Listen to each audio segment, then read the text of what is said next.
সকলোকে নমস্কাৰ জনাইছোঁ আৰু এয়া আমি আহিছোঁ গোলাঘাটত অনুষ্ঠিত সদৌ অসম ভিত্তিত হোৱা ভাওনা প্ৰতিযোগিতালৈকে। আৰু আমি যিহেতুকে গোলাঘাটতে আছিলোঁ ভাবিলোঁ আমি ভাওনা চাওঁ আৰু বৰ্তমান আমি আৰ্হিকো লৈ আহিছোঁ যাতে তাই আমাৰ কলা সংস্কৃতিৰ লগত পৰিচিত হৈ পৰে। প্ৰথম দৰ্শনীয় বৈশ্যৰত্নাকৰ ভক্তিলা মোৰ আৰু সাংস্কৃতিক দৃষ্টি কামাৰ বিদ্যাপতিলৈ সম্পদক অথবা সভাপতি অথবা পৰিচালক 11,000 মহিলা আইন মাতৃৰ চিৰি মুখে এক দিহানেমেৰে এই অনুষ্ঠান অহা বছৰলৈ শুভাৰম্ভ কৰা হ'ব। এয়া আৰম্ভ হ'বলৈ গৈ আছে। যোৰহাটৰ পৰা অহা এটি ভাওনাৰ দলে পৰিৱেশন কৰিব। ভাওনাখনৰ নাম হৈছে লক্ষ্মণ বৰ্জন।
জয়পুত্ৰ অক্ষৰ তপন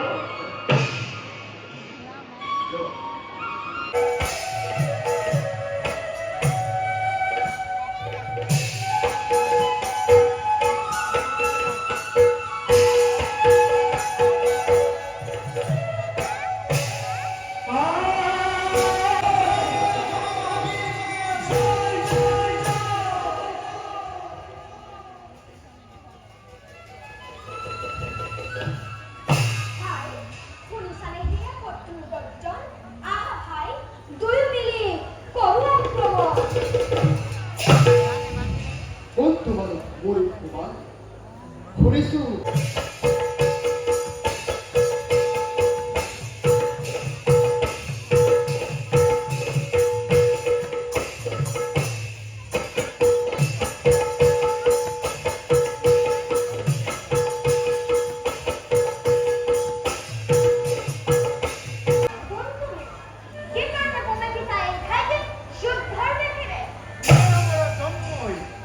বিষয় শুনিছোঁ ল'ৰা মই অশ্বমৰ মাজে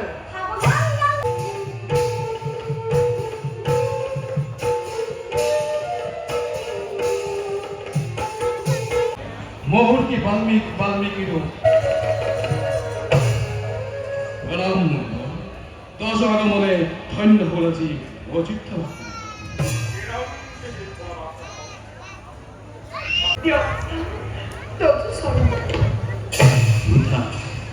উঠা জানবী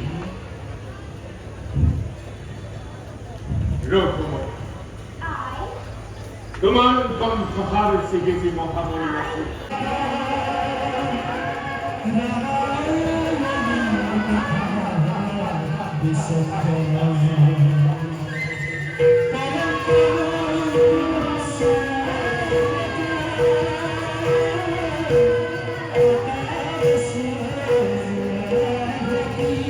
আৰু এনেদৰে আজি এই সন্ধিয়াটো ইমান সুন্দৰকৈ আমি ভাওনা প্ৰতিযোগিতা চাই উপভোগ কৰিলোঁ।